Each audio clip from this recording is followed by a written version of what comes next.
Bonjour, Eddie. Oh, bonjour. Bonjour. Bonjour, monsieur. Bonjour, monsieur. Bonjour.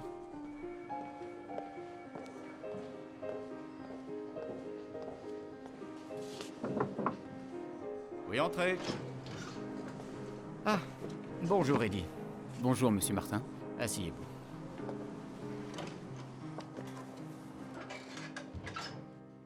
Saint Augustin d'Hippone, c'est un autre érudit, un érudit algérien, dont la réflexion profonde est imprégnée d'humanisme, un érudit qui a œuvré au service de toute l'humanité, qui a donné de la voix aux aspirations d'une société vulnérable. Il s'agit d'un reportage qui a été diffusé sur une chaîne algérienne lors de l'inauguration de la cathédrale Saint-Augustin après sa restauration. Je pense l'avoir vu lors de sa diffusion, monsieur Martin. Écoutez, Eddie, le monde entier étudie la philosophie du grand Augustin et son apport dans la philosophie et dans l'humanité. Il y en a même qui considèrent que c'est le premier philosophe du christianisme occidental, alors qu'en réalité il est berbère. Personne ne sait, ou très peu de gens, qu'il est algérien. Je pense que l'occasion est trop belle, avec cette inauguration de la cathédrale Saint-Augustin, pour que vous réalisiez un docu-fiction sur Saint-Augustin. Moi? Oui, vous. Vous, parce que vous êtes l'homme de la situation, parce que vous avez notre confiance, parce que vous êtes d'origine algérienne, et je pense que cela va vous faciliter la tâche. Merci beaucoup, monsieur Martin, pour votre confiance, mais franchement, j'hésite un peu à voyager en Algérie. Écoutez, je ne comprends pas votre réaction, je trouve même ça étrange. Je pensais que vous sauteriez de joie, ne serait-ce que d'aller retrouver votre famille que vous n'avez pas vue depuis très longtemps, je crois. Enfin, de toutes les manières, ce qui est sûr, c'est qu'on ne va pas vous forcer. Mais maintenant, la prod est prête. Si vous décidez de changer d'avis, on vous laisse le temps de la réflexion, mais n'attendez pas trop longtemps. Mais... Écoutez, Eddie, réfléchissez et faites le bon choix. Salut, chérie. J'ai essayé plusieurs fois de t'appeler.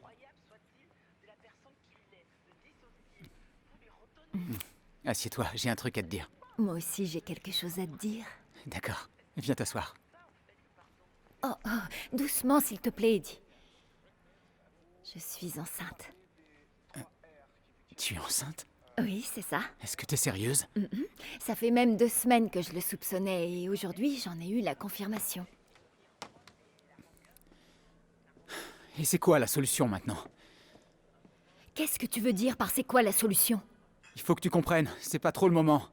J'ai suffisamment de boulot à faire, d'accord? J'ai des objectifs à tenir. Oublie cette histoire de bébé. Excuse-moi, mais je te parle pas de m'épouser, j'ai juste dit que j'attends ton bébé, c'est la moindre des choses. Si cela ne te convient pas, on ira chacun de son côté. Kenza, pourquoi tu t'évertues à détruire notre relation? On est bien comme ça suffit. Pour toi, ça suffit. Tu considères que notre relation n'est que purement physique. Ça n'a rien à voir avec l'amour. L'amour, c'est le sens du sacrifice, du partage et de la responsabilité. Mais tu n'as pas l'air de connaître ces valeurs. Attends. Je t'aime, Kenza. Moi aussi, je croyais que tu m'aimais.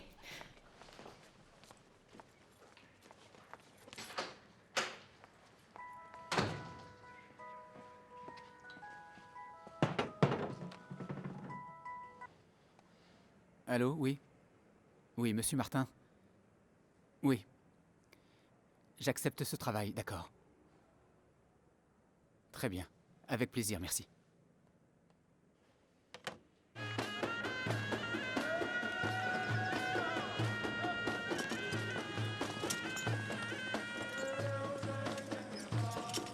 Bon, écoutez, on se voit à l'hôtel, d'accord? D'accord, Merci.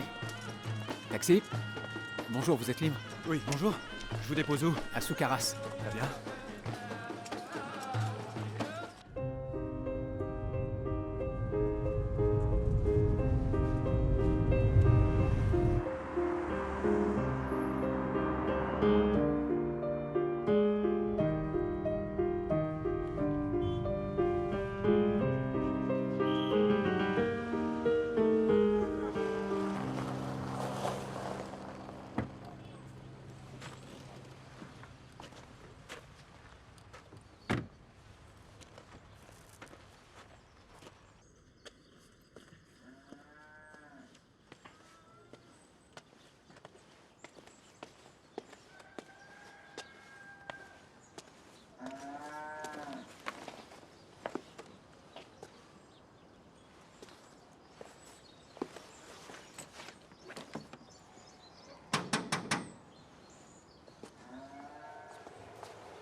Bonjour. Oui, bonjour.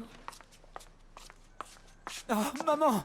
Maman! Mon fils Eddie. Oh, mon fils chéri. Comment vas-tu, mon grand garçon? Ça va, maman. Tu m'as tellement Et toi? manqué. Tu m'as Je manqué suis aussi. si heureuse. Tu changes pas. Ça fait si longtemps. Je suis tellement content. Il y a 7 ans que je ne t'ai vu. Je suis si heureuse. Oh, mon fils. Sois le bienvenu. Enfin. Ici Jamila, ta belle-sœur.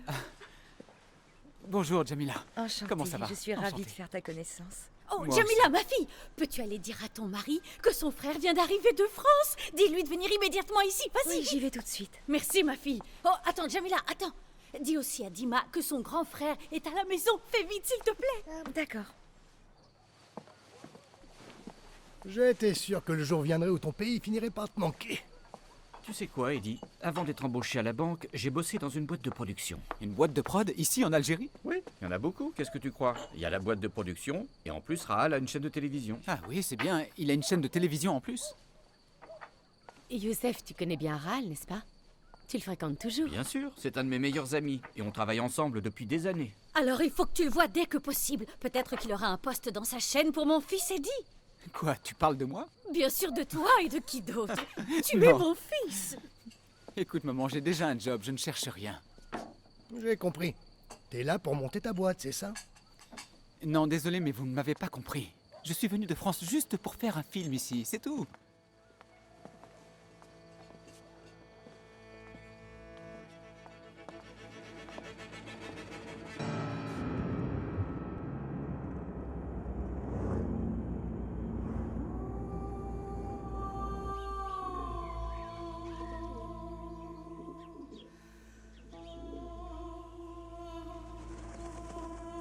Bon, j'y vais.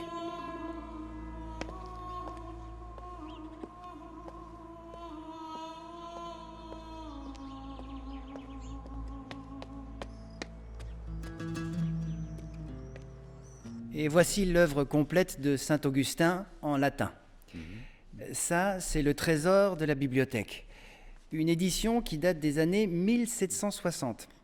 Et parmi ses œuvres, il y a les Confessions, un ouvrage qu'il a écrit lui-même de son vivant et qui est considéré comme la vraie naissance d'un genre littéraire et connu comme l'autobiographie et qui n'était pas connu chez les Grecs. Je vois. Et pour vous, voici les Confessions en français. Excusez-moi, mon père. Devrait-on comprendre par confession la reconnaissance des fautes et péchés commis selon l'Évangile ou bien autre chose? Il est vrai que l'ouvrage contient la reconnaissance des fautes, mais pas uniquement. Il évoque aussi les dons. C'est peut-être ce que saint Augustin voulait nous enseigner en disant « La reconnaissance des dons de Dieu précède la confession des péchés commis et le début des bonnes actions. » Patricius a envoyé son fils étudier à Mador, un bourg situé à quelques encablures de Tagaste. Mais Augustin, le révolté, s'est habitué à fréquenter le théâtre. Eh bien, moi, je serai indifférent à son égard, tant qu'elle m'admire. Mais cela n'empêche pas, maître, que ses rêves deviennent enfin réalité. Accordez-lui un baiser, allez la voir, maître. Ah, en voilà une bonne idée. Et je vais m'enquérir de ce pas. Allez-y.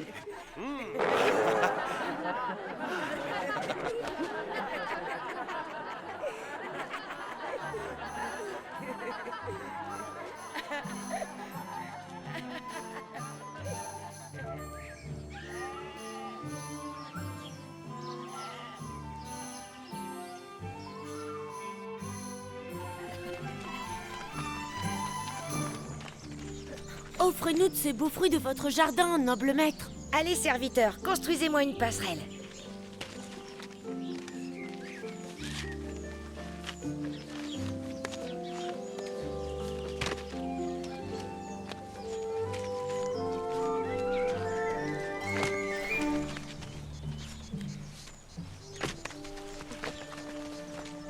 Allez, tenez mes bons serviteurs. Merci, mon maître. Merci pour ta générosité, maître. Que pensez-vous d'Augustin? Un héros ou un enfant de cœur? Augustin! Augustin! Augustin! Et vous là, bande de petits voleurs. Voleurs. Arrêtez-vous, voleurs. Ah, petit pas. Pas si vite. Arrête-toi. Reviens ici. Arrête-toi, sale petit chacal. Je vais aller voir ton père Patricius pour ce que tu m'as fait. Ah oui, vous allez voir mon père? Oui, je le connais. Et je connais aussi ta mère, Monica. C'est une dame bien vertueuse. Comment diable peut-elle avoir un voleur comme toi pour enfant? Je vais lui dire ce que tu as fait. Oh non, je vous en supplie pas, ma mère. Je vous promets de plus le refaire. J'implore votre pardon. Allez, viens là, sale petit voleur. Je n'ai pas dérobé de fruits parce que j'avais faim, mais parce que le vol est une chose interdite. J'ai fait cela. J'ai éprouvé un certain plaisir à voir mes amis m'admirer. C'est alors que je me suis rendu compte que l'être humain est naturellement porté à faire le mal. Oui, serre-moi, oui. Alors comme ça, tu veux dire que toi, Ilius, le coureur de jupons, tu as consacré tout ton fichu temps à Mador à travailler comme un forcené. En fait, pas vraiment. Mador foisonne de tavernes et je ne peux m'en passer, tu le sais bien. Mais j'aime aussi le théâtre. Je suis même un passionné. Le théâtre? Oui. Comment ça, le théâtre? Oh, c'est très simple. Les pièces qu'on joue au théâtre sont absolument formidables. C'est à pleurer de rire, tu peux me croire. Demande donc à Augustin. Augustin? Quel Augustin? Eh ben, ton fils, qui d'autre? Et qu'est-ce que mon fils Augustin, qui est parti étudier à Mador, a à voir avec le théâtre? Vas-y, dis-moi, hein? C'est à moi que tu demandes? Demande-lui. Je l'ai vu tout récemment au théâtre où se jouait une de ses farces. Le fier soldat. Il avait l'air transporté de joie. À mon avis, il doit tenir son attrait des plaisirs de la vie de son père.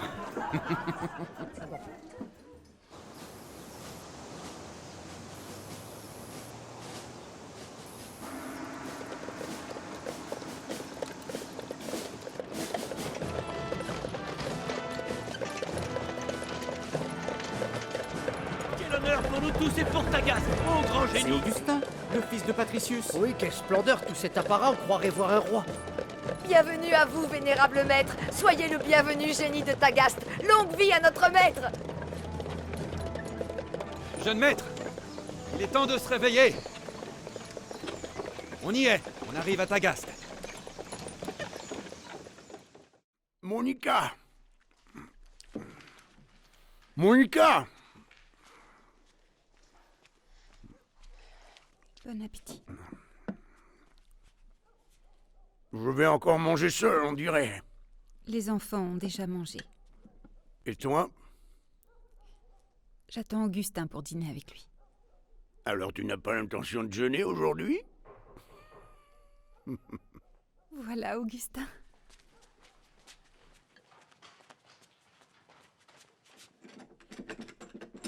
Augustin.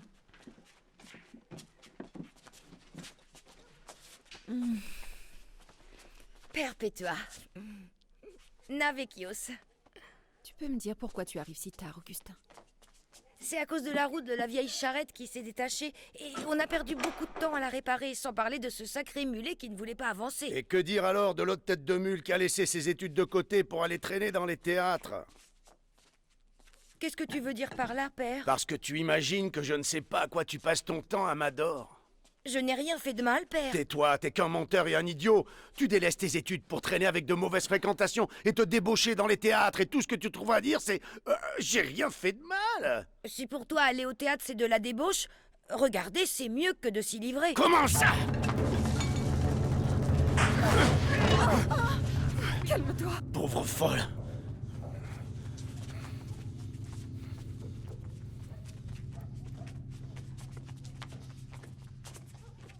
Ne sois pas en colère contre ton père. Car tout ce qu'il fait, c'est juste pour que tu deviennes un jour le plus grand orateur de toute la Numidie. Alors pourquoi il me défend de faire ce qu'il fait lui-même et plus encore, bien plus? Même si c'est vrai, tu dois lui obéir, il est ton père. Mon père, oui, mon père. Je n'arrive plus à te comprendre, mère. Comment peux-tu le défendre et parler exactement comme lui alors que c'est toi qui le fais le plus souffrir? Combien de fois je t'ai entendu pleurer quand il rentrait à l'aube en titubant, sachant avec qui il avait passé la nuit et ce qu'il faisait. Et maintenant tu prends la parole pour te mettre de son côté alors que d'habitude tu ne dis jamais rien. Je ne comprends plus. C'est normal de ne pas comprendre. Car si tu connaissais notre Seigneur Dieu et les commandements de son évangile, tu saurais alors que l'évangile m'a appris qu'en tant qu'épouse, je dois obéir à mon mari et lui pardonner, et aussi prier pour lui.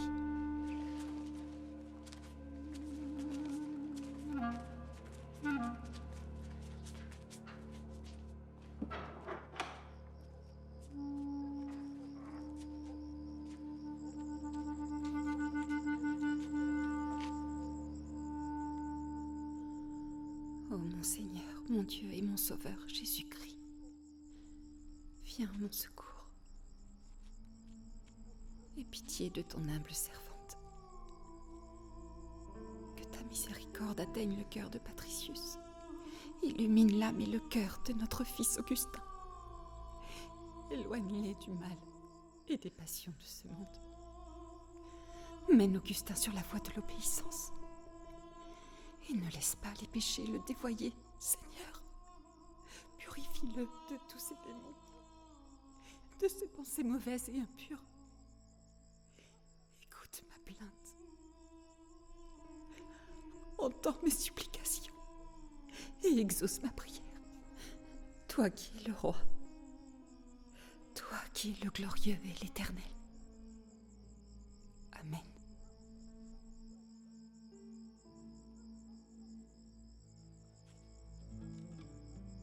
De là est né le conflit à l'intérieur d'Augustin. Conflit entre l'idéalisme de sa mère et la poursuite du monde réel. Qui suivre?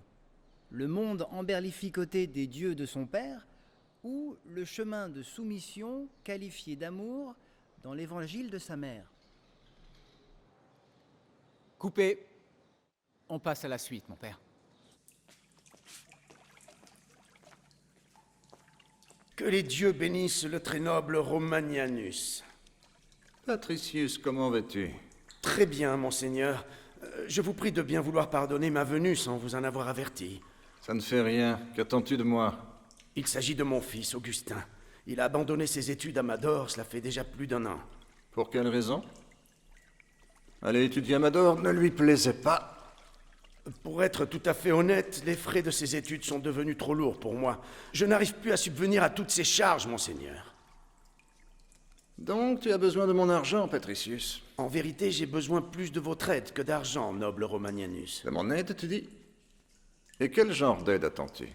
Je souhaiterais que vous m'aidiez grâce à l'influence que vous entretenez avec les nobles de Carthage, afin que mon fils Augustin puisse continuer ses études de rhétorique. À Carthage? Comme tout ça est étrange, Patricius. Comment parviendrais-tu à subvenir aux frais à Carthage alors que tu n'arrives même pas à payer ceux de Mador? J'avoue que tu m'intrigues. Tu dois être conscient que je ne vais pas pouvoir t'offrir mon aide toute ma vie. Tu sais que tu peux compter sur moi. Mais là, il ne s'agit pas seulement d'1 année ou 2. Cela risque de prendre beaucoup plus longtemps. J'en ai bien conscience. Je souhaite seulement avoir votre appui pour le début. Ensuite, je ferai tout mon possible pour le prendre moi-même en charge et qu'il réalise notre rêve. Écoute-moi, Patricius. Les ambitions que tu as pour ton fils sont certes honorables. Néanmoins, ce que je pense, c'est qu'il serait judicieux qu'elles soient réalistes. Il vaut mieux éviter de poursuivre des rêves inaccessibles. Je vous remercie, Seigneur. Mais qu'est-ce que tu as, Patricius? Je n'ai rien. Rien du tout. Allez, ne t'inquiète pas. Je suis sûre que tu as fait tout ce qu'il était possible de faire. Sois certain que le Seigneur ne nous laissera pas.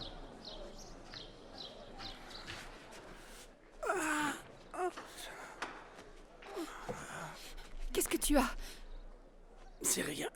Ça va. Allez, va t'allonger un peu.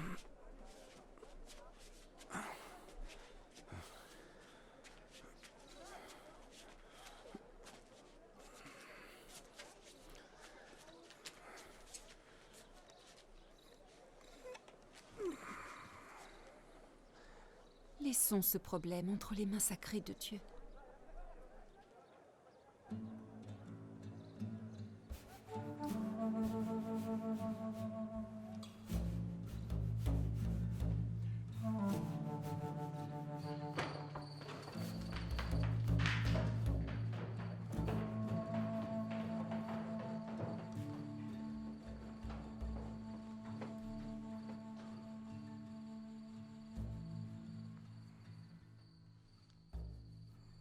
Rejetez-vous Satan, ses mauvaises actions, son adoration et tous ses mensonges. Oui, je le rejette. Acceptez-vous le Christ.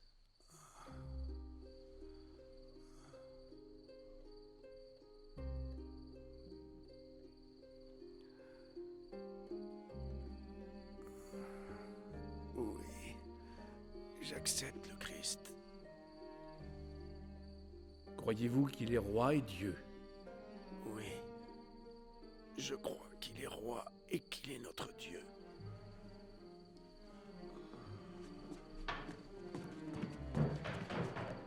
Répétez après moi, je crois en un seul Dieu.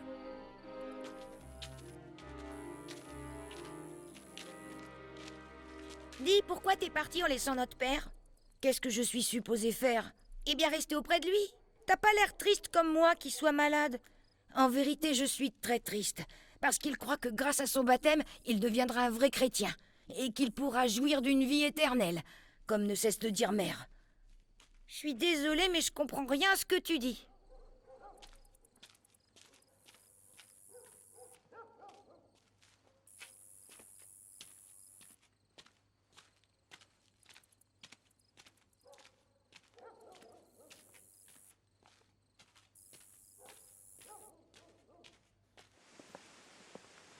Merci beaucoup, mon père. Mais non, c'est moi qui vous remercie. Allons, on vous a pris tout votre temps.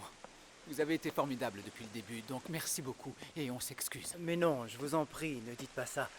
Vous avez travaillé dur et vous devez être exténué.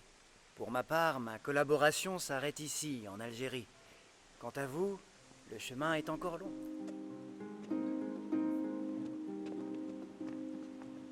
Chacun de nous veut que la justice soit appliquée. Une justice basée sur la vérité. Mais que signifie donc la vérité? Enfin, j'aimerais conclure mon propos en toute objectivité en disant que la vérité reste à jamais cachée et ne peut la trouver que celui qui veut réellement la chercher, celui qui possède des yeux clairvoyants et un très grand discernement. Celui qui est doué de sagesse et de probité comme vous. Excellent, excellent, excellent, excellent, excellent.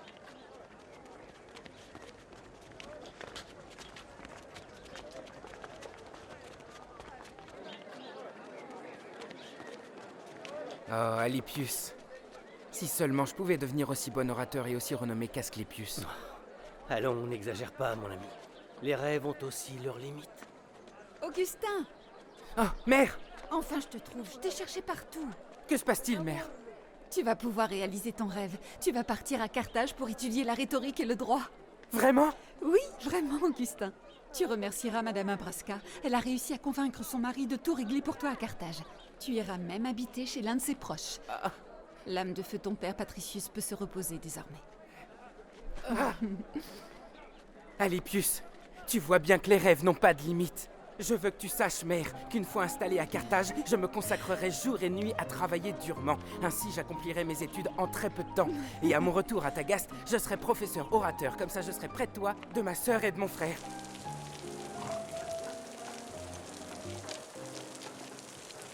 Enfin, je suis libre.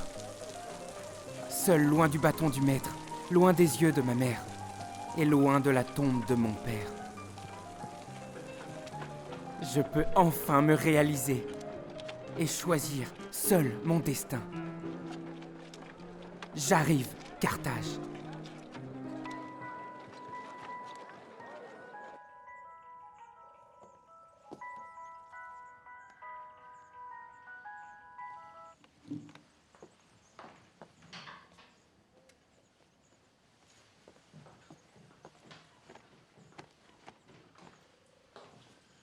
Eddie!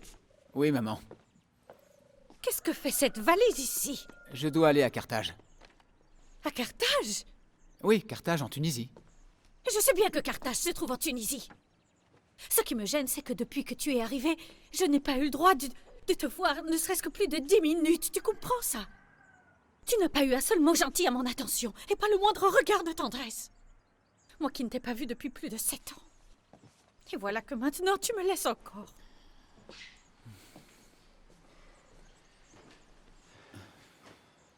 Maman, je dois juste me rendre en Tunisie. Tu sais bien que j'ai un film à terminer.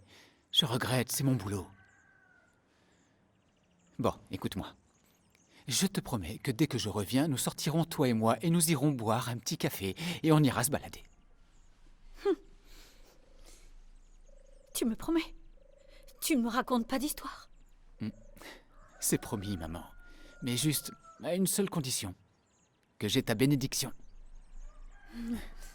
Que Dieu t'offre tout ce que tu désires et te guide, et mon Dieu, faites qu'il revienne à moi en pleine santé.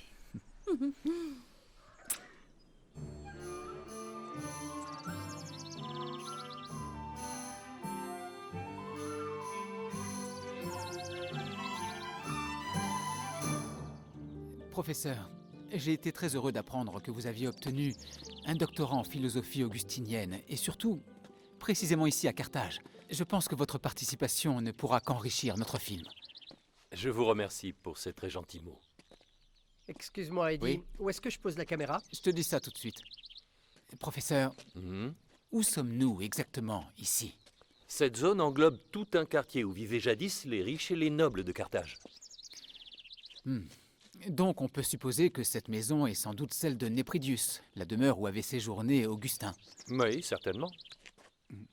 D'accord. Si je suis venu à Carthage, c'est grâce à mon père qui a toujours rêvé que je devienne un orateur instruit et renommé. Et aussi grâce à ma mère qui a lutté et s'est obstinée pour que ce rêve devienne réalité après la mort de mon père. En fait, tu veux poursuivre ce rêve uniquement pour satisfaire tes parents ou bien parce que tu désires plus que tout pouvoir devenir un brillant orateur? Lorsque j'étais à Mador, j'ai appris l'art de faire pleurer les spectateurs et ainsi d'écrire leurs émotions les plus profondes et les plus persuasives, afin d'assujettir le sentiment de l'auditoire, et cela a été une vraie réussite. C'est là-bas que j'ai senti que les traits qui me caractérisent commençaient à se préciser, et que l'étude de la rhétorique, de l'argumentation et de la démonstration est la voie unique qui fera de moi un futur grand orateur. Tu sais, Augustin, qu'on se ressemble tous les deux énormément, car je suis moi-même un passionné inconditionnel des débats intellectuels, et j'adore connaître et apprendre tout sur les religions et leurs origines. Les religions et leurs origines? C'est étrange. Comment ça, étrange? Tu veux dire quelle relation ont les dieux que nous vénérons avec l'étude des religions et leurs origines? Tout simplement, il n'y en a aucune. Aucune. En dehors de l'amour de la connaissance. Je t'en prie, assieds-toi.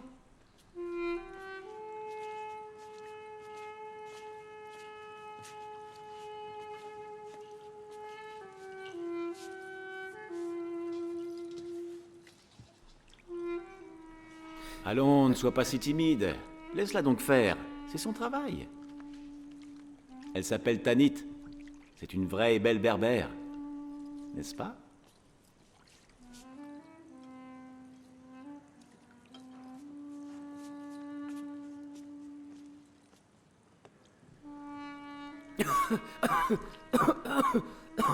Ça n'a pas l'air d'aller, l'ami. Il semblerait que tu ne sois pas habitué à boire du vin. Ouais, c'est ça. C'est ma toute première fois. Eh bien, il faut un début à tout. Mais continue. Ton discours est fascinant. Tu parles de mon discours sur les débats intellectuels ou bien sur le vin?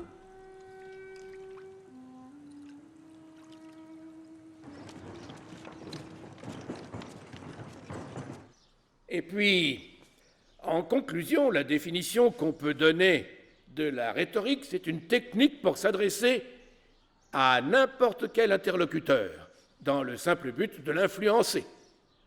Et partant de cette définition, y a-t-il quelqu'un parmi vous qui pourrait expliquer les parties et les éléments de la rhétorique?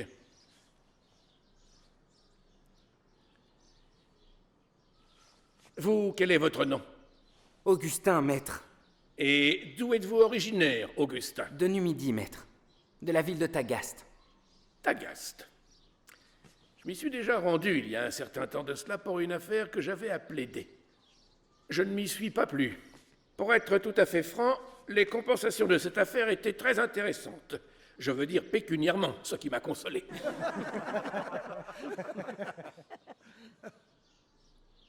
Oui, à vous, votre nom?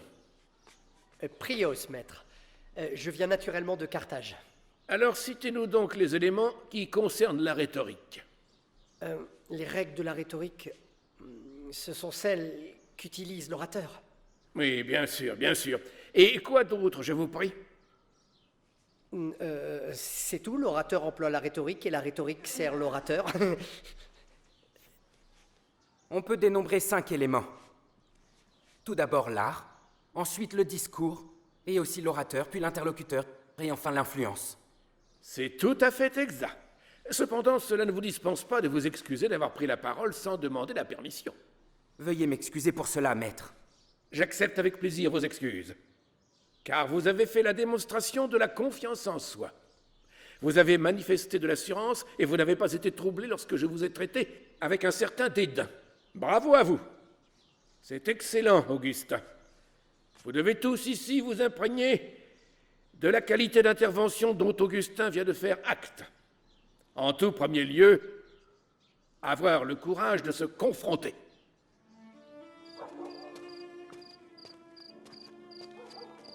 La vérité. Où se trouve la vérité? Existe-t-elle réellement? Tout le monde la cherche. La vérité reste cachée, et seul celui qui la cherche la trouve. Seul celui qui possède la clairvoyance et un grand discernement la trouve. La vérité. Seul celui qui est doué de probité et de sagesse telle que vous peut la trouver. Excellent. Est-ce que notre brillant orateur désire quelque chose? Oui.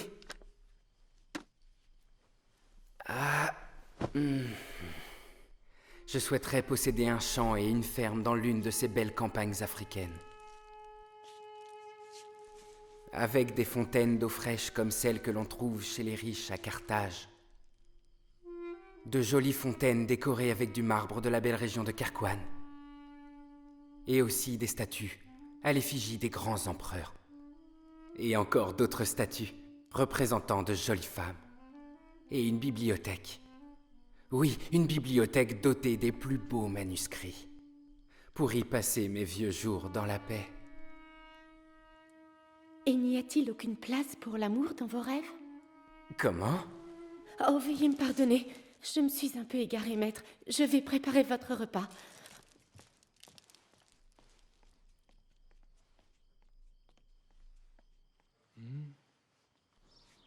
Je vous ai déjà demandé d'apprendre le plaidoyer de l'orateur grec Périclès, le plus grand orateur d'Athènes. Qui parmi vous l'a étudié? Eh bien, écoutons Augustin, notre futur maître orateur.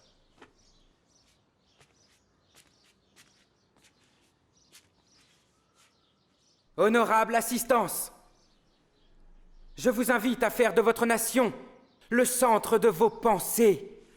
Et si vous y parvenez, rappelez-vous tout d'abord que c'est grâce au courage de ces héros qui ont donné leur vie pour le peuple tout entier.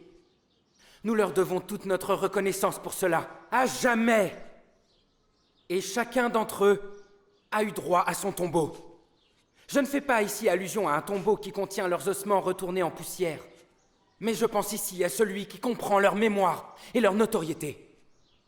Un tombeau, c'est ce qu'on mentionne à chaque fois que l'on parle d'honneur. La terre entière est semée de tombeaux de tous ces grands hommes.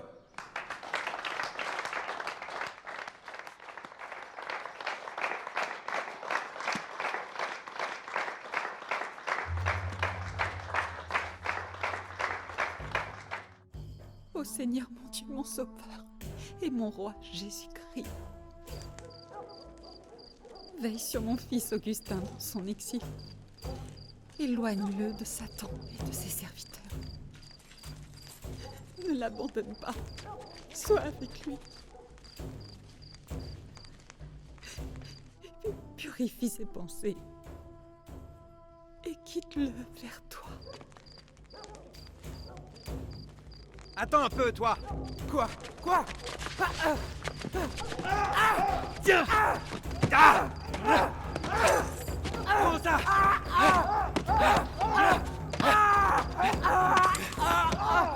Allez.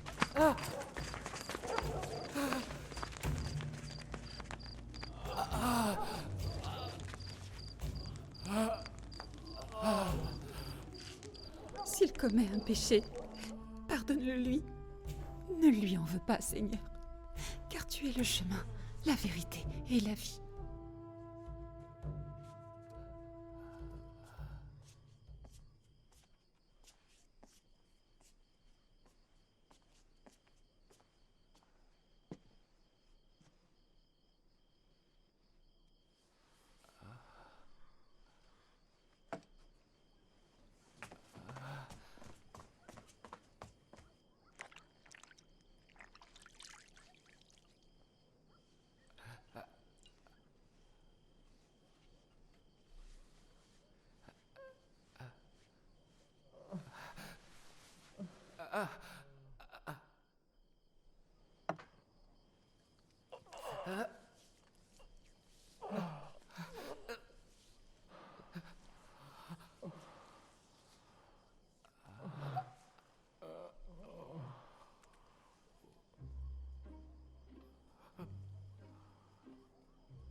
Personne ne croit que la volonté seule permet de réaliser de bonnes œuvres, à moins d'avoir la grâce de Dieu.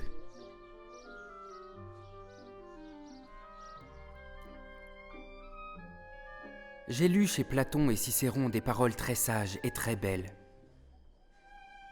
Cependant, jamais je n'ai lu chez eux quelque chose d'aussi beau que « Venez à moi, vous tous qui êtes fatigués et chargés, et je vous donnerai du repos. »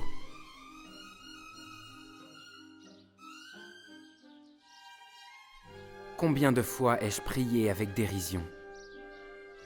Dieu, fais que je devienne pur et que je puisse ignorer les tentations, mais pas tout de suite. Avoir la foi, c'est croire en ce qu'on ne voit pas. Et la récompense, c'est de voir ce en quoi on a foi. Quelle grande foi tu avais, mère. Quelle que soit la gravité du péché, il ne faut pas désespérer de ta miséricorde, mon Dieu. Qu'est-ce qui ressemble à l'amour? Elle a des mains pour aider les autres. Elle a des pieds pour se hâter au secours des pauvres et des nécessiteux. Elle a des yeux pour voir la misère et le besoin. Elle a des oreilles pour entendre les plaintes et le chagrin de son prochain. C'est la définition de l'amour. Oui, à vous, Augustin. Le grand maître et orateur Cicéron a dit « L'histoire est le seul témoin des temps. La mémoire de la vie, l'enseignante de la vie, la messagère de l'Antiquité et la lumière de la vérité. Cela veut-il dire que si nous explorons notre propre histoire, nous trouverons la vérité? » Ne soyez donc pas si naïf, Augustin. Je veux dire, il n'y a pas qu'une seule vérité absolue dans cette vie. La vérité est uniquement ce que vous ferez pour pouvoir prouver aux autres que ce que vous avancez est l'entière vérité. Augustin, attends-moi. Est-ce que je peux te parler si tu n'es pas trop occupé? Bien sûr, oui. J'ai bien écouté tes remarques sur la vérité avec Maître Asclépius. Oui? Je voulais juste savoir si tu as trouvé la réponse. Comme tu le sais déjà, Maître Asclépius est un très grand orateur. Et ses réponses suscitent toujours beaucoup d'autres questions qui nous poussent à réfléchir. Et chaque nouvelle question provoque encore et encore d'autres questions. Ça pourrait finir par vous déprimer. Pourquoi tu ne lirais pas la Sainte Bible? Tu pourrais bien y trouver la vérité. Non, je ne pense pas.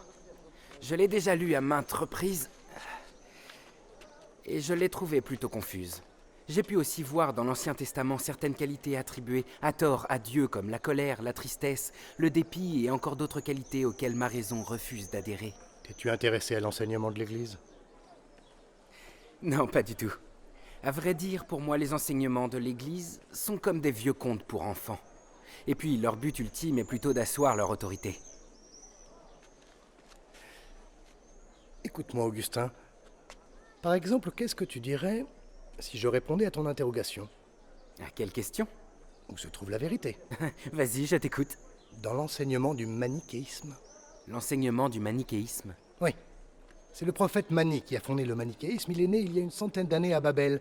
Et c'est au travers de ses enseignements que Mani a réussi à réformer et réunir les trois grandes religions, c'est-à-dire le zoroastrisme, le christianisme et le bouddhisme, pour en faire une religion universelle. Ainsi, le manichéisme est devenu la nouvelle religion de la vérité et de la paix de l'esprit. Donc le manichéisme serait la vraie vérité? Tout d'abord, ce qu'il faut connaître et apprendre, ce sont les paroles du prophète Mani. Le monde est constitué de deux anciennes origines, lumière et obscurité. Et le bien est le royaume de la lumière. Et le mal est le royaume de l'obscurité. La lumière est l'élément essentiel pour les êtres supérieurs. Et Dieu a établi son trône dans la lumière. Maintenant, mes amis, nous allons accueillir notre nouvel ami, Augustin. J'ai appris par notre cher Aquilius que vous étiez en quête de la vérité. Cela nous comble de plaisir. Mais j'aurais tout d'abord aimé savoir si vous êtes chrétien. Non, non. Alors, à quelle religion croyez-vous? Je suis ma propre raison. Très bien, très bien.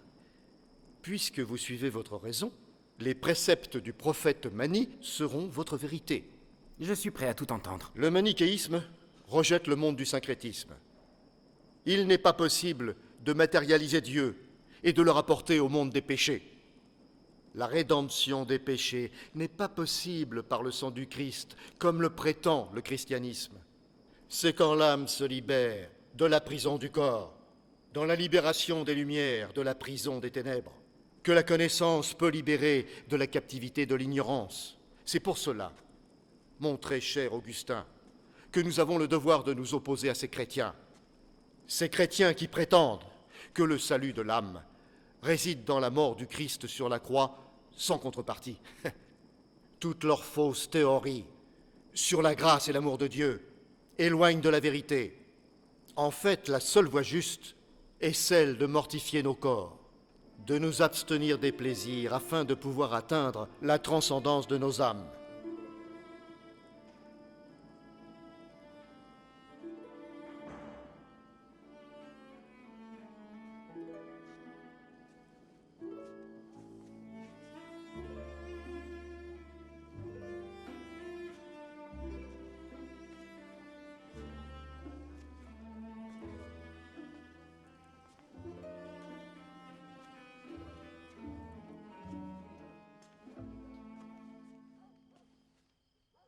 Tanit? J'étais en train de penser à toi. Tu pensais à moi? Je veux dire à un sujet qui te concerne directement. Comme c'est étrange, car je pensais également à quelque chose que je dois t'apprendre, une chose qui nous concerne tous les deux. Et quelle est cette chose? Non, d'abord toi, dis-moi ce que tu tiens à me dire. Hors de question.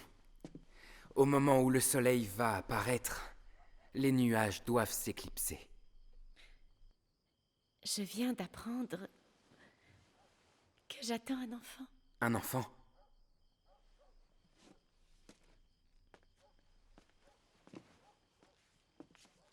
Augustin, à l'évidence, cela ne te réjouit pas. Peu importe, que Dieu veille sur toi. Tanit!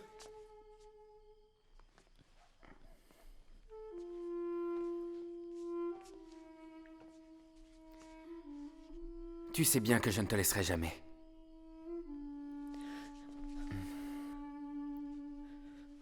Que vais-je faire maintenant?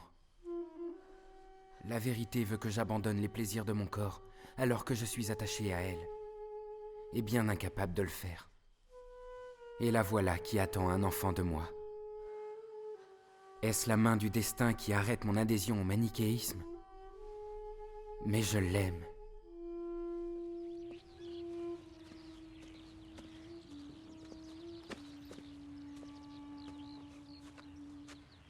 Allô, oui, Kenza? Eddie, comment ça va? Ça va bien, et toi? Je me sens un peu seule sans toi, Eddie. Pourquoi tu me laisses comme ça? Tu ne veux plus me parler parce que je porte ton enfant. J'ai besoin de savoir. Je ne te demande même pas de le reconnaître.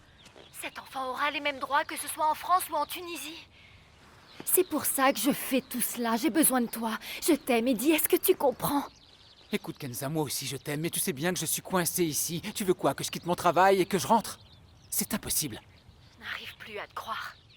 Comment je peux te prouver ma sincérité?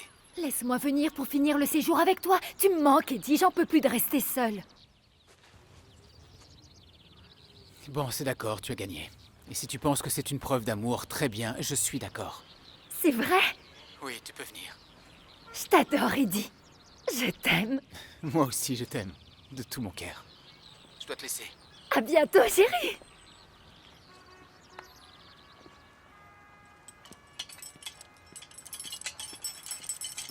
Augustin est maintenant le père d'un petit garçon qu'il a eu avec Tanit, sa maîtresse. Cet enfant s'appelle Adéodate, ou Adéodatus, qui signifie don de Dieu.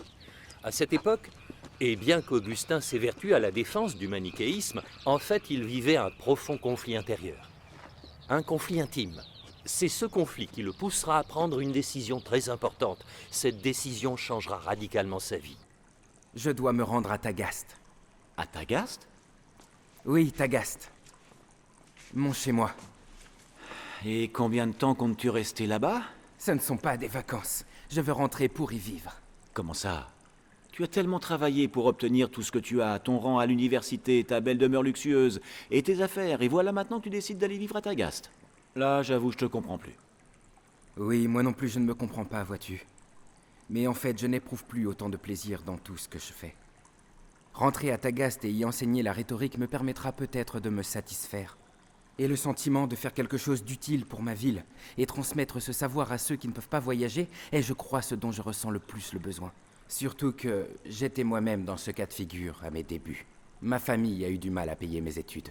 Tu sais, tu es une véritable énigme pour moi, Augustin. Tu raisonnes de brillante façon, mais tu restes encore un très grand sentimental. Il est plutôt rare de trouver la raison et les sentiments chez une seule personne. Et toi, tu seras toujours d'une grande éloquence, Néprédius. Non, je le jure sur les dieux. Ce n'est pas un compliment, c'est la vérité. Qu'est-ce que tu comptes faire pour ton fils Adéodatus? Est-ce qu'il restera avec Tanit? Pas du tout. Je l'emmènerai avec moi. Et avec ta permission, je veux emmener aussi Tanit. Tu n'as pas besoin de mon accord. Je te l'ai déjà offerte, mon très cher ami. Et il me semble qu'elle ne t'est pas indifférente. Elle a été tienne et elle est restée depuis que tu as mis le pied dans cette maison.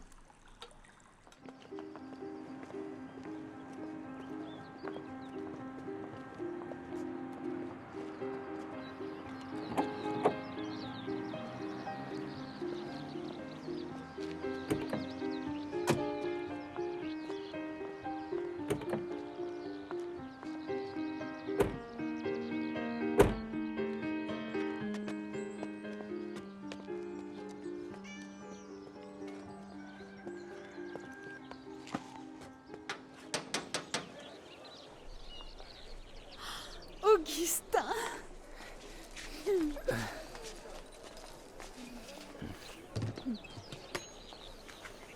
Si tu savais comme tu m'as manqué, mère. Tu as changé, mon fils. Tu es un grand homme maintenant.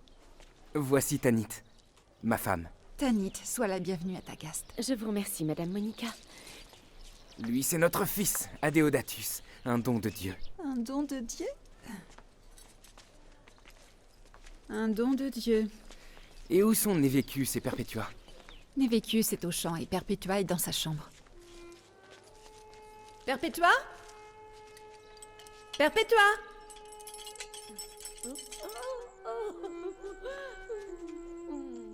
Oui.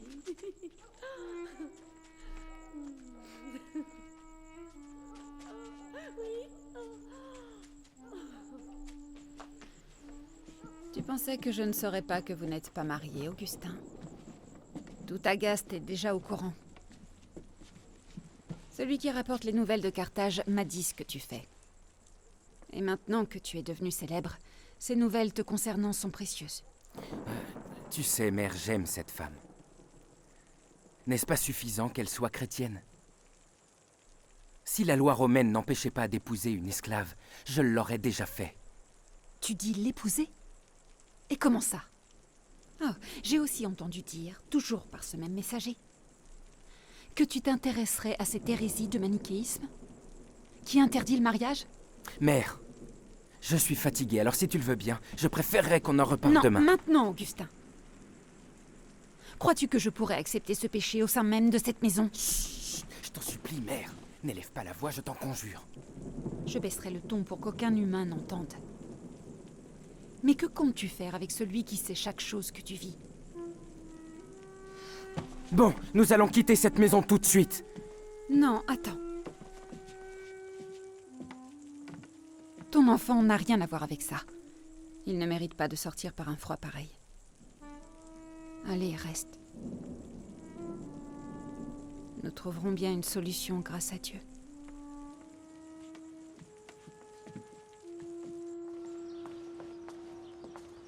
Comment vas-tu, mon fils? Alors, il en est où ton film? Ça va. On avance bien, maman. Dieu merci. À votre santé. Merci, Jamila.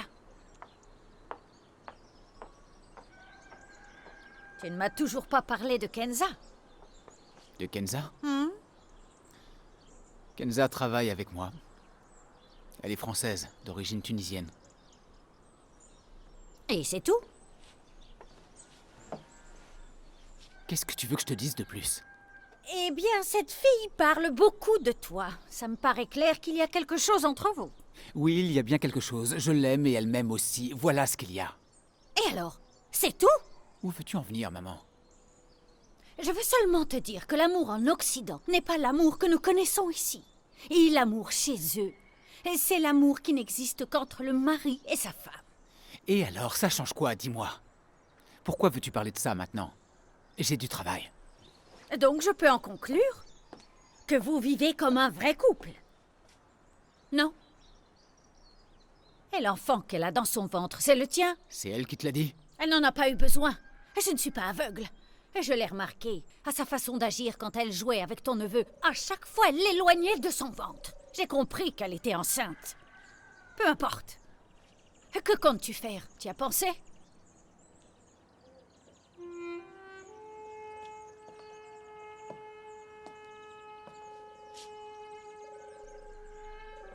Laisse ta conscience décider pour toi. Souviens-toi juste qu'elle aussi a une famille. Tu en as conscience? Tu n'aimerais pas que ta sœur se retrouve dans la même situation, n'est-ce pas, Eddie?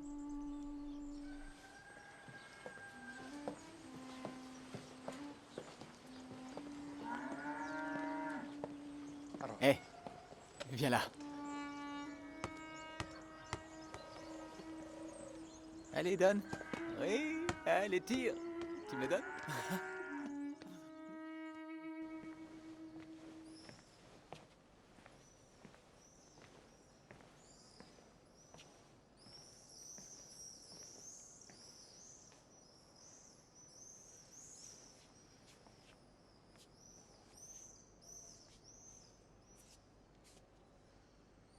J'ai attendu avec une telle impatience qu'il revienne à Tagaste.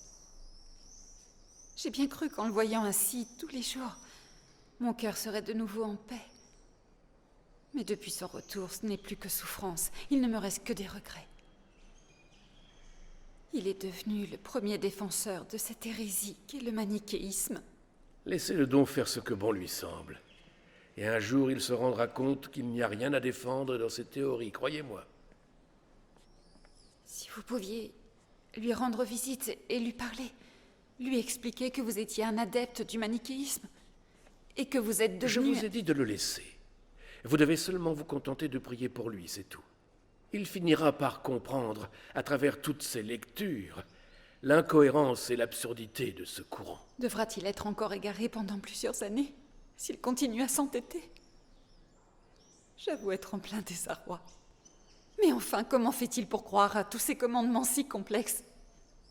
Et pourquoi refuse-t-il la Bible et sa simplicité? N'ayez crainte, car l'enfant de ses larmes ne s'égarera jamais.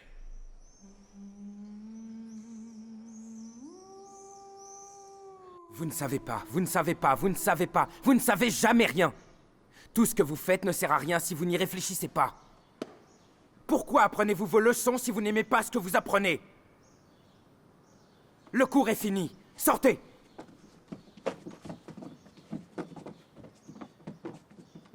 Dis-moi, cher maître. Alypius. Dis-moi, Augustin, qu'est-ce qui t'a pris de t'emporter comme ça? Parce que je trouve inacceptable de passer tout ce temps ici sans parvenir à trouver un seul autre étudiant aussi brillant que toi. Qu'y a-t-il de si drôle, dis-moi? Eh bien, à vrai dire, je me suis très souvent demandé combien de temps tu allais tenir à Tagaste avant de te rendre compte que cette ville est beaucoup trop étroite pour tes rêves. D'ailleurs, je me rappelle de cette phrase que tu m'as dite un jour. Les rêves n'ont pas de limite.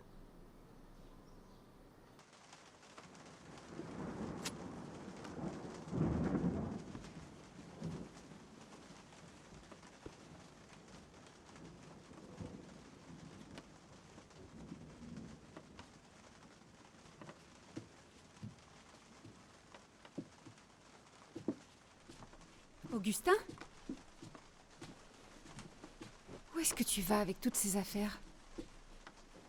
Réponds-moi, Augustin. À Carthage. Carthage?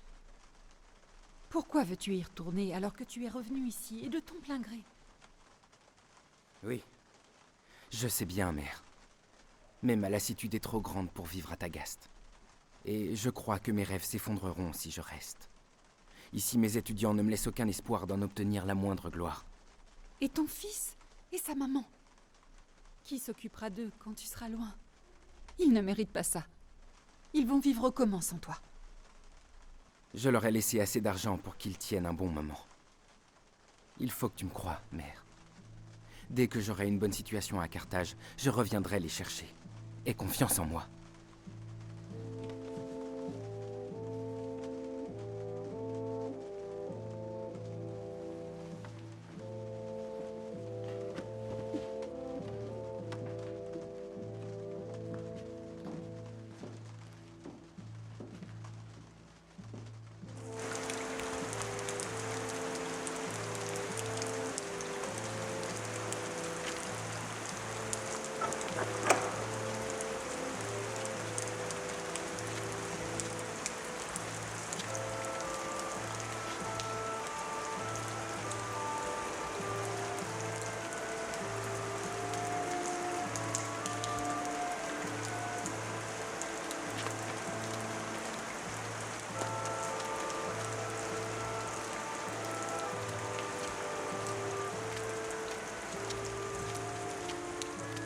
Ah, Seigneur, j'ai tellement tardé à t'aimer, à voir ta beauté suprême et éternelle. Tu as toujours été à mes côtés, mais en raison de ma rébellion, je n'ai pas pu être avec toi.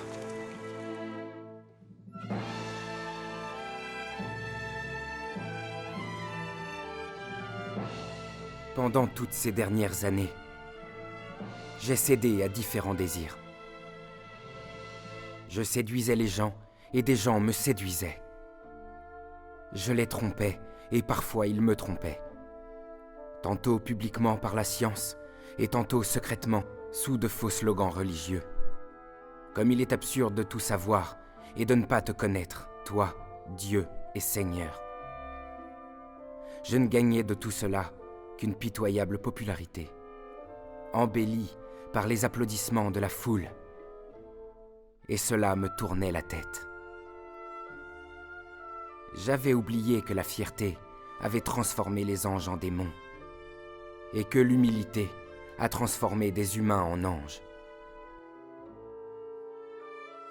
Les idées ont continué leur lutte dans ma tête sans relâche, jour après jour.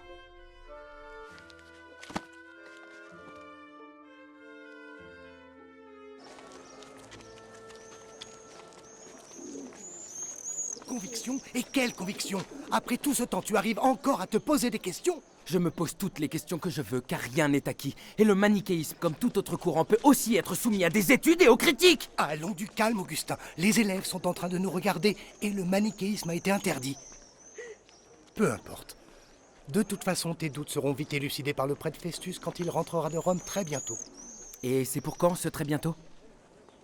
Je crois qu'on en reparlera plus tard. Je dois te laisser. On se voit ce soir. Vas-y, à plus tard.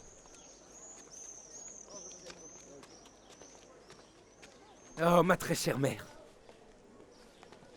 Adéodatus. Tanit, comment vas-tu? Tu nous as tellement manqué, mon chéri. Vous m'avez devancé. J'envisageais d'aller vous chercher à Tagaste. Vous avez très bien fait de venir. Allons à la maison. Allez, venez.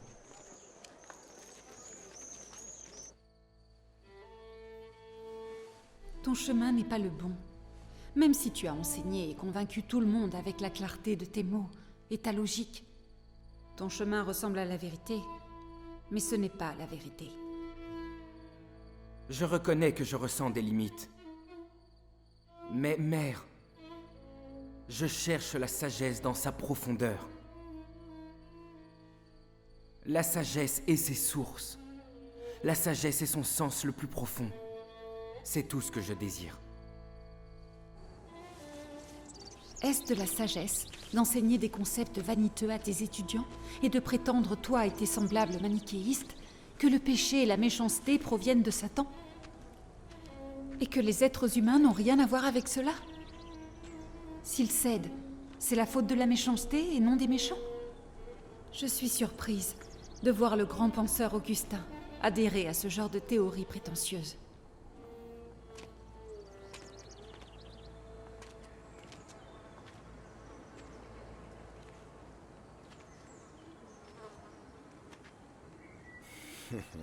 Quelle ironie du sort, tu ne crois pas?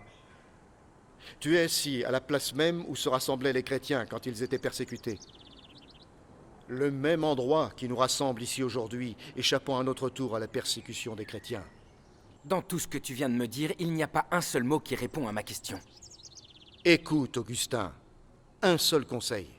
Ne laisse pas le savoir tuer ta foi, car la vérité est immuable.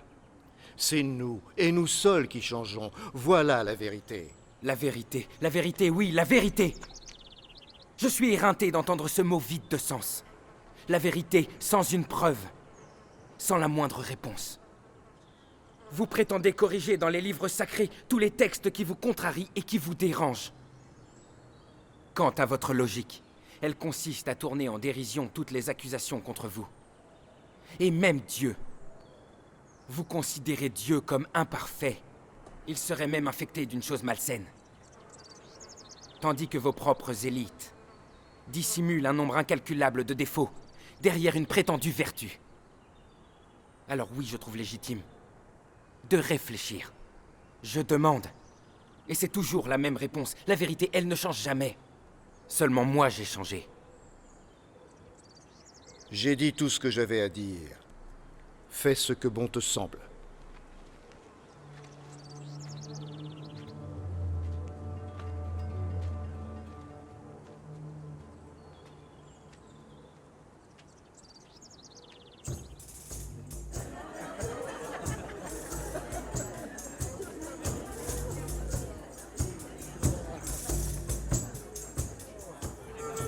Excusez-moi de vous déranger, maître Augustin. J'ai une missive de la part du consul de Rome pour vous.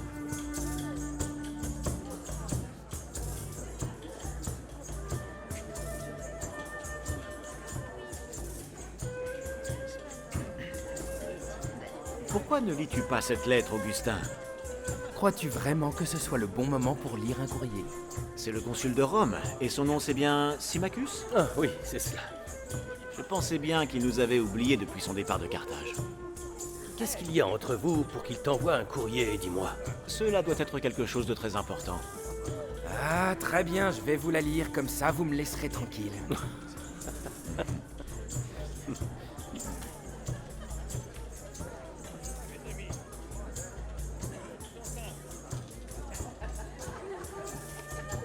Viens, Augustin.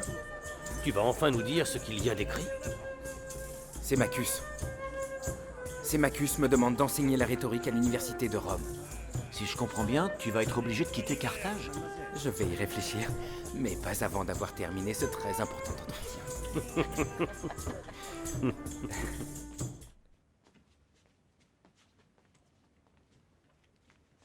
Va mettre cette malle dans la charrette, j'arrive. À vos ordres, maître. Où pars-tu aussitôt, Augustin? Eh bien, je dois me rendre au port de Carthage. Un de mes amis doit embarquer pour la ville de Rome. Et il te faut prendre toutes tes affaires pour simplement aller le saluer?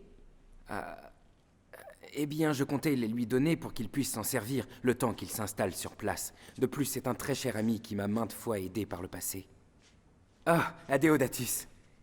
Mon cher enfant, comment vas-tu? Je vais très bien, mon père. Tu aimerais voir la mer, Adéodatus? Oh oui, je t'ai demandé tellement de fois de m'y emmener, ça oui, j'aimerais la voir. Ton père va pouvoir réaliser ton souhait. Il va tous nous emmener jusqu'au port. Là-bas, nous pourrons respirer tout ce bon air marin.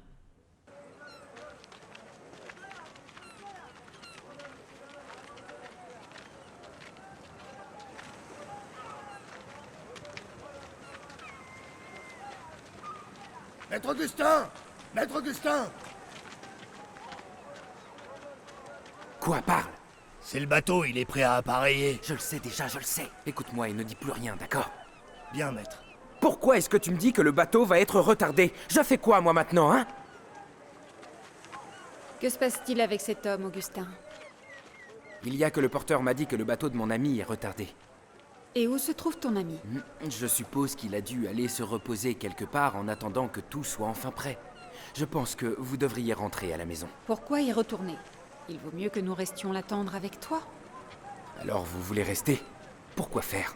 Je viens de te le dire, le bateau a pris du retard. Je préfère être seul pour retrouver mon ami. Votre présence ne fera que me ralentir, sans compter que vous risquez d'être bousculé par la foule. Alors... Que dirais-tu d'aller m'attendre dans son église que nous voyons en haut de cette colline? C'est une bonne idée. Mais ne tarde pas trop, veux-tu? J'essaierai, mère, je vais essayer, promis. Allez-y, prenez ce chemin.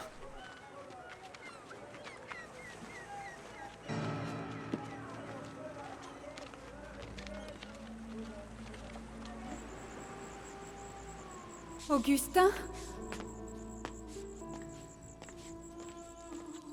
Augustin! Augustin!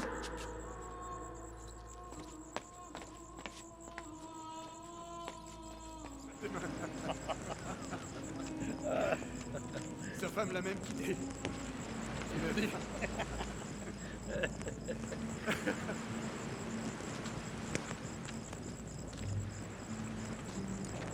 Vous n'avez pas vu Augustin? Augustin? Ah oui, et il a embarqué tout à l'heure sur une de ces embarcations qui partent pour Rome. Tout va bien, faut pas s'inquiéter.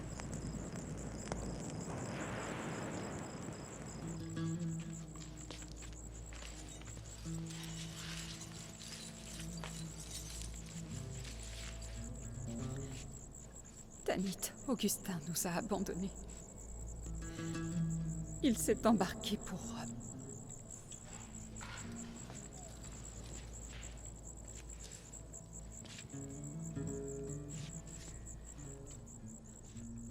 Seigneur, mon Dieu, mon Sauveur, Jésus-Christ.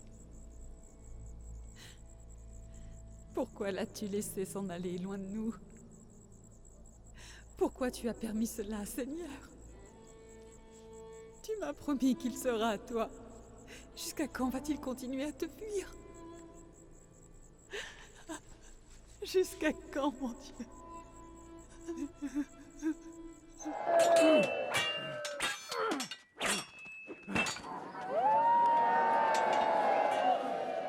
Si tu savais comme je suis heureux de te voir à Rome, Alypius. Quoi, tu ne supportes plus la vie ici à ce point? Je ne supporte plus la désinvolture de mes étudiants. Ils ne payent même pas mes émoluments.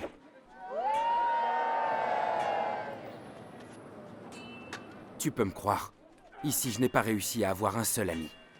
Mon seul véritable ami, c'est le consul Sémachus. Est-ce que je dois comprendre que tu ne suis plus les manichéistes comme avant? Les manichéistes? Non, pas du tout.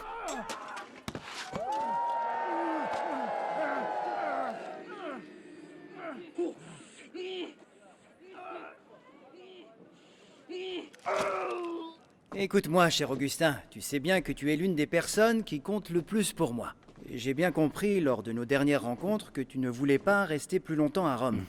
Alors quand le tribunal de Milan m'a indiqué qu'il recherchait urgemment un professeur de rhétorique, j'ai naturellement pensé que tu feras un excellent candidat pour eux. Merci.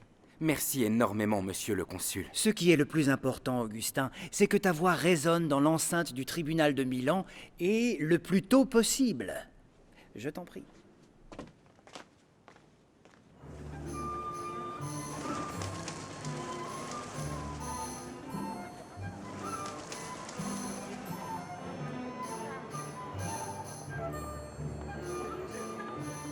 J'ai été surpris et perturbé lorsque j'ai évalué le temps passé entre mes 19 ans et maintenant. Aujourd'hui, j'ai 30 ans. Je continue à vouloir profiter du présent qui s'échappe, qui fait que je me disperse, que je m'éparpille. Mon Dieu, je vais rester dans la boue si tu ne me tires pas de là. Je resterai aveugle si tu ne m'ouvres pas les yeux.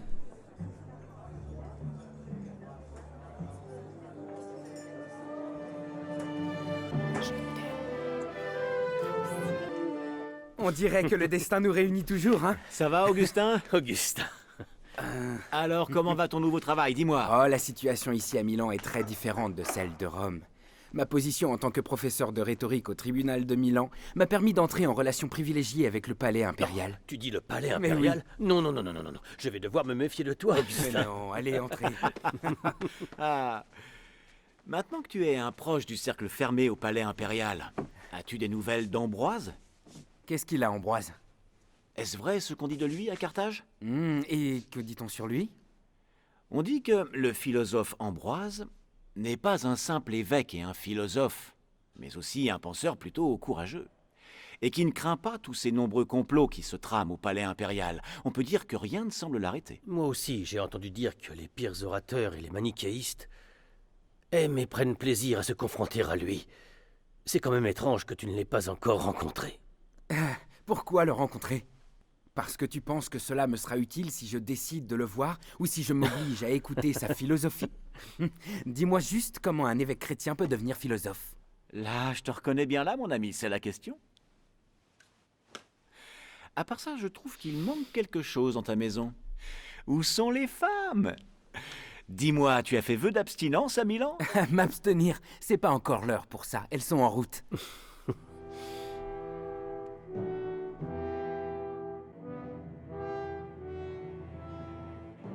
Voici l'ordre de l'empereur Valentinien. Tenez. Est-ce que je dois assister au serment de l'évêque Ambroise? Je n'en vois pas l'intérêt, j'y perdrai mon temps. Quelle en est la vraie raison, en fait? Le palais commence à craindre l'influence d'Ambroise, mais aussi la sympathie qu'éprouve le peuple de Milan pour lui. Nous aimerions savoir à quoi pense Ambroise et ce qu'il prépare. Et vous êtes celui qu'il nous faut, celui qui peut le comprendre et celui qui pourra l'arrêter.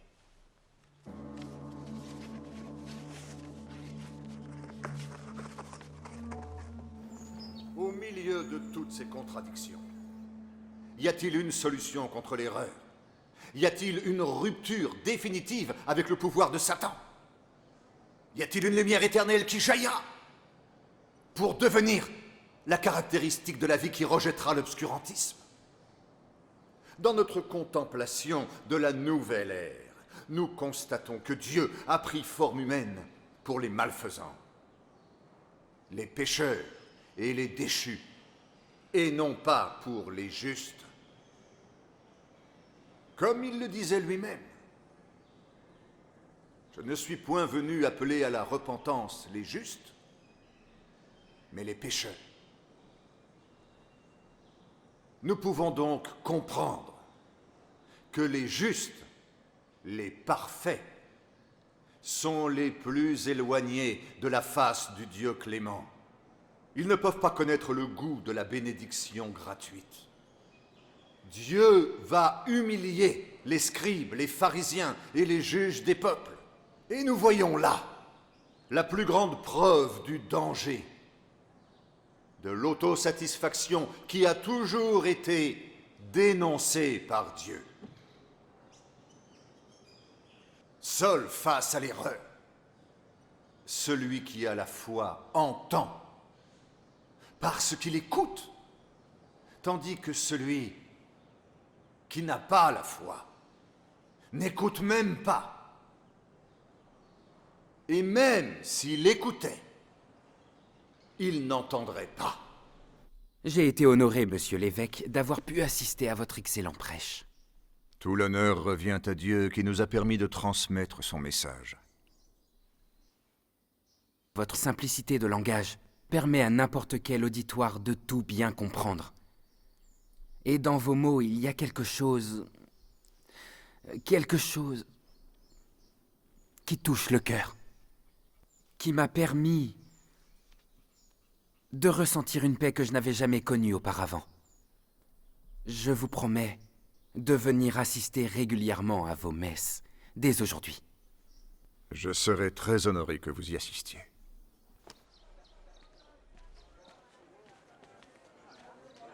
Oh, mère! Augustin, mon fils.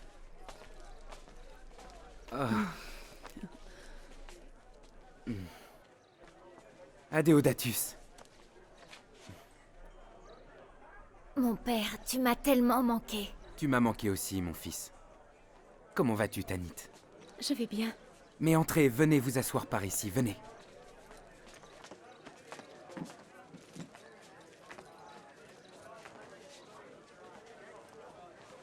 Il semblerait que vous vous soyez donné du mal pour me trouver. C'est grâce à ton ami Alypius, il nous a bien aidés. Sans lui, nous serions encore en train d'errer dans cette grande ville. Oui, Milan est une grande et belle ville. Il y a beaucoup d'églises qui feront ton bonheur, mère, et tout particulièrement l'église de l'évêque Ambroise.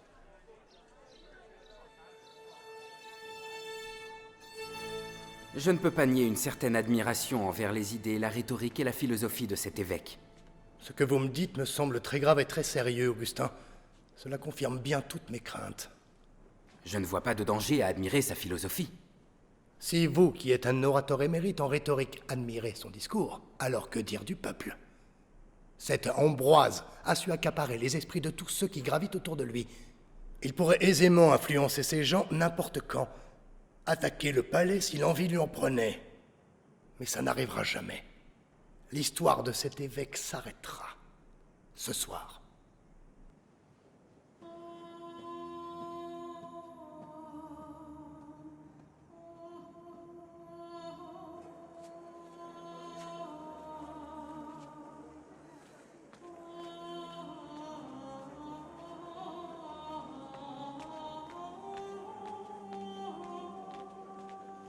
Écoute, mère. Augustin? Il faut que nous quittions cet endroit au plus vite. Et pourquoi ça? Je tiens beaucoup à rencontrer l'évêque Ambroise. J'ai quelque chose d'important à te dire. Tu pourras parler avec lui une autre fois. Je te le répète, je ne partirai pas avant d'avoir vu l'évêque Ambroise. Hein? Écoute, mère. Les soldats de l'empereur sont en route pour la cathédrale. Ils viennent pour l'attaquer. Comment ça, attaquer la cathédrale? Tu crois que je vais abandonner la maison de Dieu pour te suivre? Je t'en supplie, mère. Il n'y a plus de temps à perdre. Tout le monde ici me connaît. Je n'ai pas intérêt à ce qu'il me retrouve précisément ici. Tu as peur pour ta réputation et ton pouvoir, Augustin. Tu n'as pas peur pour moi. Mais mère... Le sujet est clos. Si tu veux partir, libre à toi. En ce qui me concerne, je sais que Dieu protège tous ses enfants.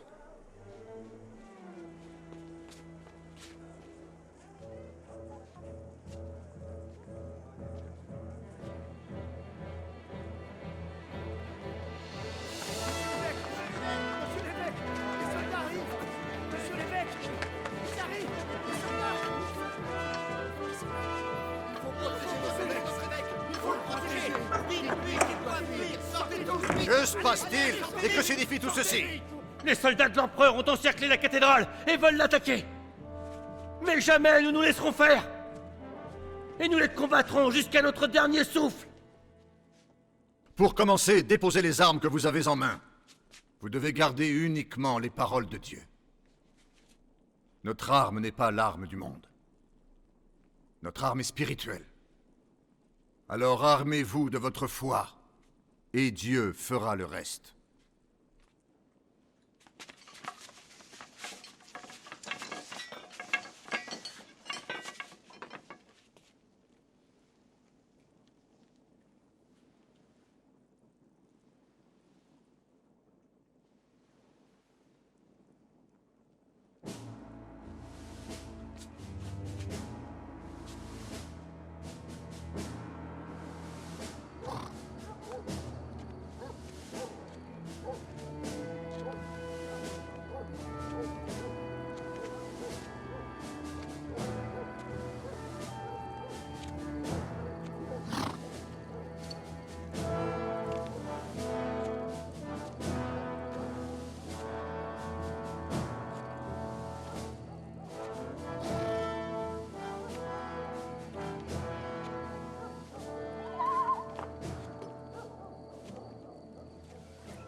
Je suis heureuse que le siège de la cathédrale par les soldats ne se soit pas terminé par un bain de sang.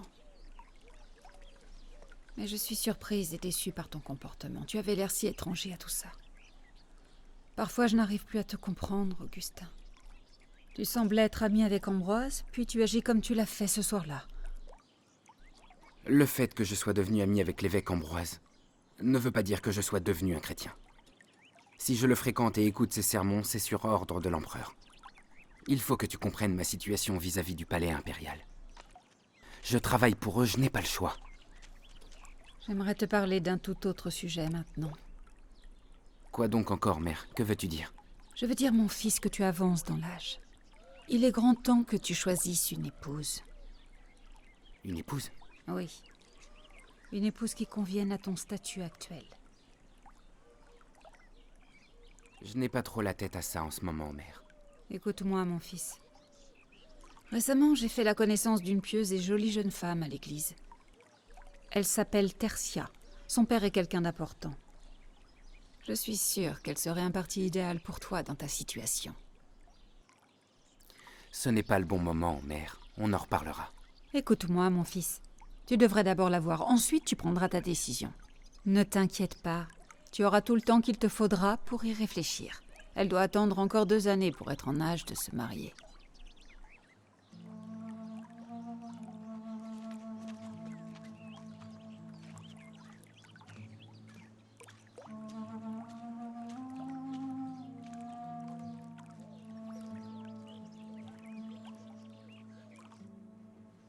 Eh bien, je vais répondre à ta question, Augustin. C'est le père Simplicianus qui m'a baptisé. Et c'est lui qui a baptisé également le grand philosophe africain très célèbre, Victorinus. L'évêque Ambroise m'a souvent relaté l'excellence de votre honorabilité. Il m'a aussi beaucoup parlé de vous comme quelqu'un de très brillant en rhétorique. Augustin, je sais que le père Simplicianus s'intéresse lui aussi à la philosophie, tout comme toi. Je suis sûr que vous allez vous entendre et devenir de bons amis. C'est un grand honneur pour moi.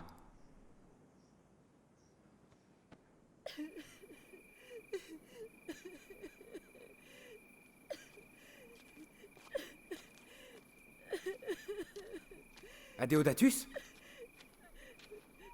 Pourquoi pleures-tu? Que se passe-t-il, fils? Parle-moi. Que se passe-t-il, mère? Il n'arrête pas de pleurer. Tanit a quitté la maison. Comment? J'ai essayé de l'en empêcher, mais elle a fui. Elle a dû entendre notre conversation sur ton mariage. Elle a préféré se sacrifier. Ainsi, elle ne sera plus un obstacle dans ton choix. J'ai tout fait pour l'en dissuader, mais je n'ai rien obtenu d'elle. En dehors de prendre soin d'Adéodatus. Elle a juré qu'elle ne sera jamais à un autre homme après toi.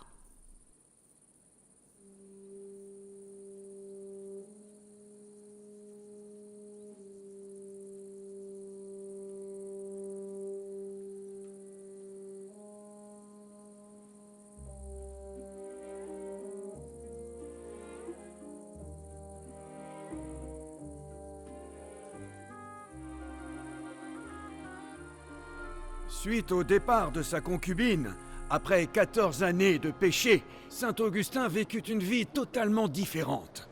En effet, il n'aima plus jamais une autre femme comme il l'avait aimée elle. Et son souvenir resta gravé en lui toute sa vie, il ne se remaria jamais. Bon, coupé. Merci beaucoup. C'était un plaisir. Oui, un vrai plaisir. Merci. Parlez-moi, Augustin. Qu'est-ce qui vous tracasse? J'ai beaucoup de choses sur le cœur, mais je ne sais pas quel chemin prendre. J'ai fait beaucoup de mauvaises choses. Je me suis souvent égaré. Connaissez-vous le philosophe africain Victorinus? Oui, je le connais. C'était l'un des philosophes les plus réputés de Rome. Dieu a conduit le philosophe Victorinus vers la foi. Et ce même Victorinus a été capable d'accepter l'humilité du Christ, que les sages ne voient pas et que les enfants connaissent. C'est ainsi qu'il a déclaré sans gêne qu'il était un serviteur du christianisme et l'enfant de la joie. Rome n'a pas du tout apprécié, mais Dieu si. Victorinus, mon cher Augustin, cachait sa foi devant les gens et ne la déclarait qu'en présence du prêtre. Chaque fois, le prêtre lui disait « Je ne croirai votre foi que lorsque je vous verrai entrer à l'église, et seulement là. » Et ce jour a fini par arriver. Et le grand philosophe s'est enfin présenté devant le peuple de Dieu. Et humblement, il a déclaré, avec amour, sa foi envers Jésus-Christ, devant tous ces gens réunis dans l'église de Rome et qui criaient « Alléluia! Alléluia! Victorinus! Victorinus !»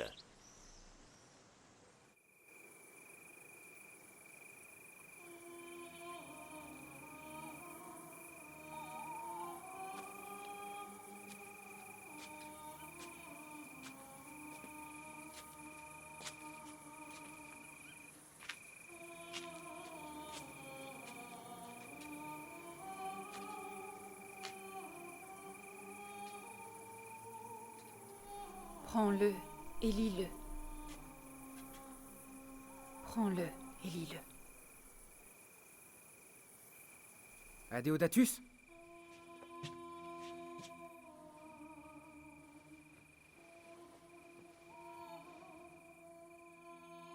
Prends-le et lis-le.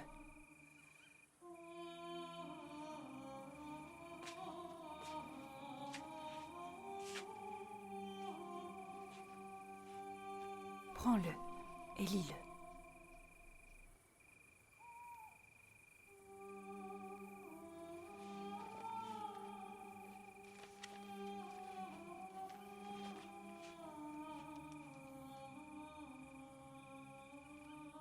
Ni en criant, ni en s'enivrant. Ni en couchant et en se prostituant. Ni en se disputant, ni en convoitant. Mais en vous parant des habits de Jésus-Christ. Ne préparez pas le corps pour la luxure, au désir de la chair.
Pour la première fois de ma vie, je sens que tu me parles, Seigneur. C'est la première fois que je me trouve confronté à moi-même. Ô Dieu, tu me mets face à moi-même pour que je voie toute la laideur de mes péchés. C'est la première fois que je me vois et j'ai peur. Mais comment et où s'échapper? Mon Dieu, je sens que maintenant tu regardes vers moi. Comme s'il n'existait aucun être que toi dans les cieux et sur terre. Toi seul, Dieu sait que j'ai besoin de toi comme jamais auparavant. Aujourd'hui, je t'ouvre la porte de mon cœur et de ma vie. Je t'accepte comme mon maître et mon sauveur. Je regrette le temps passé loin de toi. Je regrette tout ce temps où je ne t'ai pas remercié. Merci. Merci. Merci parce que tu es mort sur la croix pour moi. Et pour que tu reconnaisses le repentir de tous ces nombreux péchés que j'ai faits, Seigneur.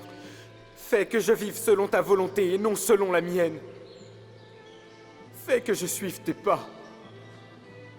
Que je marche derrière toi. Et si je marche derrière toi, alors je te suivrai.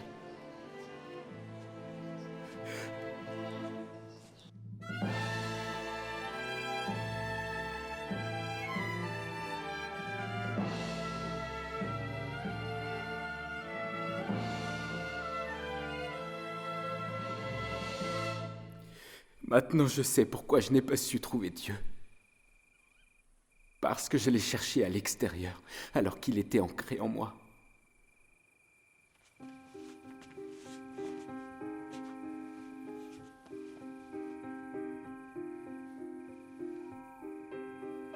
Ne crains rien pour lui, car le fils de ses larmes ne s'égarera jamais.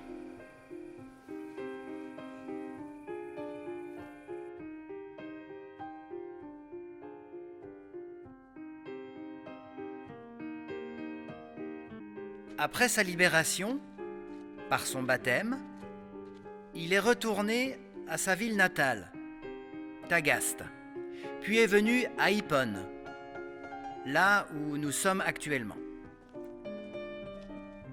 Il a été ordonné évêque en 395 après Jésus-Christ. Après une vie pleine d'efforts, d'enseignement et de défense de la foi juste, après avoir composé plus de 232 volumes d'ouvrages considérés à travers les âges parmi ceux qui ont éclairé et enrichi l'intelligence de toute personne qui les a lus, Augustin, âgé de 76 ans, a regagné l'honneur céleste en 430 après Jésus-Christ. C'est le philosophe, le maître, l'orateur, le révolté, le religieux et l'évêque, l'homme des plus grandis. C'était saint Augustin, le soleil d'Ifriqiya, l'évêque des simples, l'enfant des larmes.